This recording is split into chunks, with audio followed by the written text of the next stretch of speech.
E aí pessoal, beleza? Pra quem não me conhece, meu nome é Pedro, esse aqui é o canal Fugindo da Manada e hoje eu vou fazer a continuação do review do livro Criptomoedas Melhor que Dinheiro.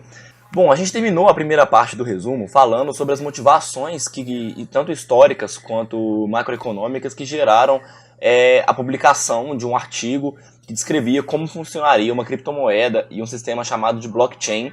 E esse artigo foi publicado por uma entidade, não se sabe se é uma pessoa ou um grupo de pessoas, autodenominada Satoshi Nakamoto. Bom, então hoje o que eu quero fazer é discorrer um pouco mais dentro do livro sobre quais são as definições que eles trazem relacionadas a Bitcoin. Primeiro eles analisam o que é um Bitcoin, para depois eles generalizarem para criptomoedas como um todo, ok? Por quê? Porque o Bitcoin é mais conhecido do que as outras moedas, é a moeda que tem maior valor de mercado atualmente, independente da queda que está passando aí ao longo de todo esse 2018.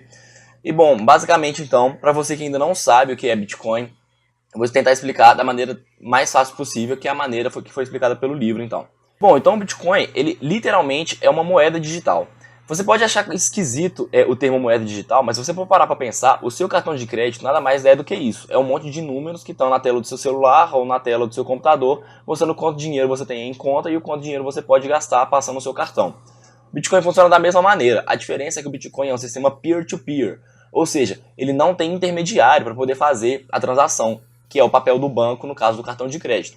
O Bitcoin basicamente funciona com o simples fato de eu transferir dinheiro para outra pessoa e essa transferência ela é registrada em um bloco conhecido como blockchain. O que é então um blockchain? O blockchain funciona como se ele fosse o livro-razão da internet, ou melhor, o livro-razão do Bitcoin. No blockchain fica registrado o endereço de onde a moeda saiu e o endereço para onde a moeda foi. Isso tudo não tem CPF, identidade, nome, nada. É apenas o endereço da carteira onde fica essa moeda. Essa carteira nada mais é do que um lugar onde fica armazenado tanto o endereço para que você receba e transfira bitcoins, quanto uma chave que autoriza você a realizar transações com as suas criptomoedas. Mas bom, simplificando aqui então, o blockchain nada mais é do que esse registro online criptografado que é completamente seguro. Até hoje ninguém nunca conseguiu quebrar o blockchain, hackear o blockchain. E esse sistema garante a segurança das transações do Bitcoin. Porque, basicamente, o uso do blockchain e de criptomoedas ele é muito defendido para que a gente evite fraudes. Essas fraudes podem ser feitas tanto por conta de governo quanto por conta de pessoas mal intencionadas. Então, o blockchain é um sistema criptografado que, além de pessoas como nós que podemos utilizar o Bitcoin ou qualquer outra criptomoeda apenas como moeda digital, existem os mineradores. Os mineradores nada mais são do que pessoas que são responsáveis por realizar as transações, na verdade as validações das transações dentro do blockchain. O blockchain ele é tão seguro por utilizar uma criptografia muito forte e até hoje inquebrável.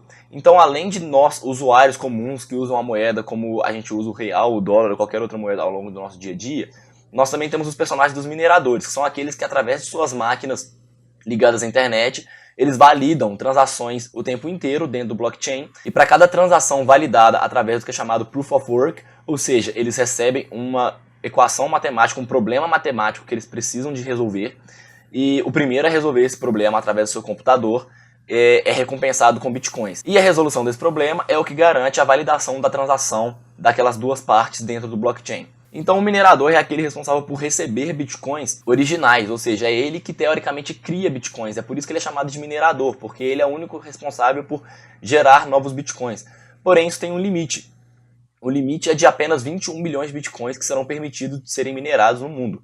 Por isso mesmo, o Bitcoin é conhecido até mesmo como o ouro digital, por conta dele ser um ativo escasso. Após a mineração do 21º milionésimo Bitcoin no mundo, ele deixa de ser minerado e as pessoas têm que usar o que já tem no mercado como moeda para transação, não tem como ser feito mais. Então os mineradores são aqueles que ficam minerando e produzindo Bitcoin o tempo inteiro. Bom, então você entendeu basicamente que o Bitcoin nada mais é do que uma moeda digital, como qualquer outra moeda que a gente já usa hoje digitalmente, porém ela é simplesmente peer-to-peer, ou seja, você não tem a intervenção de um banco para poder fazer as transações, e ela funciona com base no blockchain, que na verdade é a tecnologia que garante o funcionamento dessa moeda com total segurança e o risco zero de fraude, pelo menos até hoje. Porém, o livro ainda traz a análise do Bitcoin ser ou não ser uma bolha. Eu não vou entrar muito nessa parte da análise, porque a análise ela é meio longa, mas no final eles sinceramente não chego a uma conclusão por achar que ainda é cedo demais para concluir se o Bitcoin é ou não é uma bolha. Ele ainda não passou por um ciclo completo de mercado para a gente poder dizer se ele é ou não é uma bolha. Mas a questão que eles colocam é um monte de gráficos que mostram quedas bruscas já do Bitcoin ao longo dos seus já 10 anos de uso. E esse gráfico serve para que eles exemplifiquem que essa queda que a gente está passando em 2018 nada mais é do que, até o momento, uma queda comum que passa pelo Bitcoin. O Bitcoin ele já passou por quedas muito maiores e toda vez que ele tem esse rally, ele tem uma subida muito íngreme por algum tempo depois ele também passa por uma queda, se desvaloriza quase tudo que ele ganhou e aí ele volta a subir novamente. Ou seja, até o momento a gente ainda não tem como saber se o Bitcoin é uma bolha ou não. Porém, esse comportamento que está sendo apresentado ao longo de 2018 não é inédito. O Bitcoin já quebrou algumas outras vezes. Fora isso, o livro ainda entra um pouco mais dentro do blockchain. Por quê? Porque cada blockchain de cada criptomoeda ele é usado para uma certa finalidade. O que diferem as criptomoedas são a intenção de uso delas e como funciona o seu blockchain, basicamente.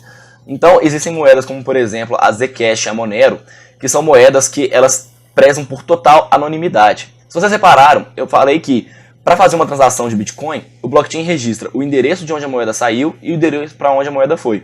Isso evita fraudes e permite com que todos que têm acesso ao blockchain possam auditar se a declaração de uma pessoa de que ela enviou Bitcoin para outra pessoa é real ou não, apenas pegando o endereço das duas partes e verificando se o blockchain registrou aquela transação.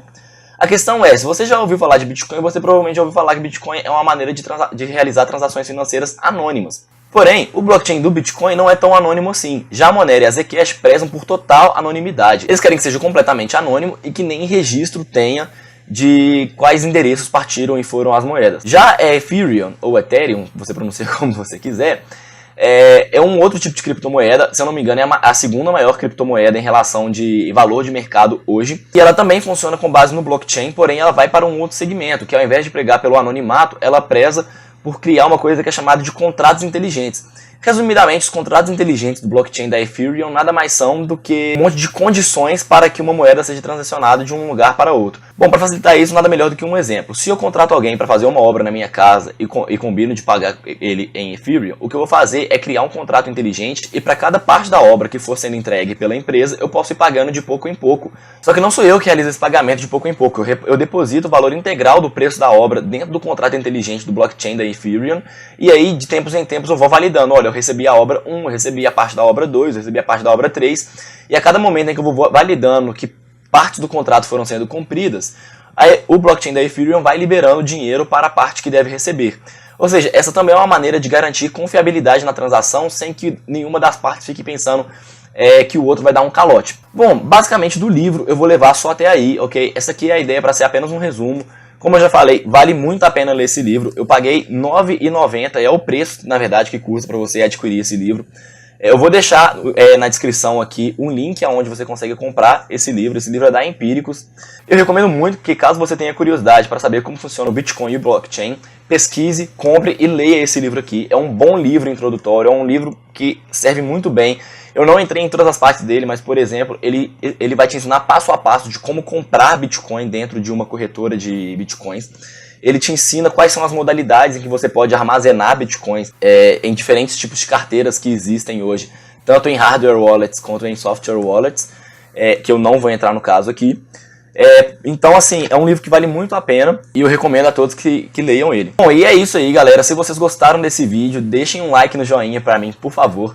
Se inscrevam no canal, comentem o que vocês estão achando dos vídeos. Não se esqueça também, se você achou relevante o assunto, compartilhe com seus amigos, com sua família, mostre pra todo mundo que você puder, pra gente poder fazer esse canal crescer e espalhar pro máximo de pessoas possível a informação que a gente tá trazendo aqui, ok? É isso aí, muito obrigado, valeu, falou, fui!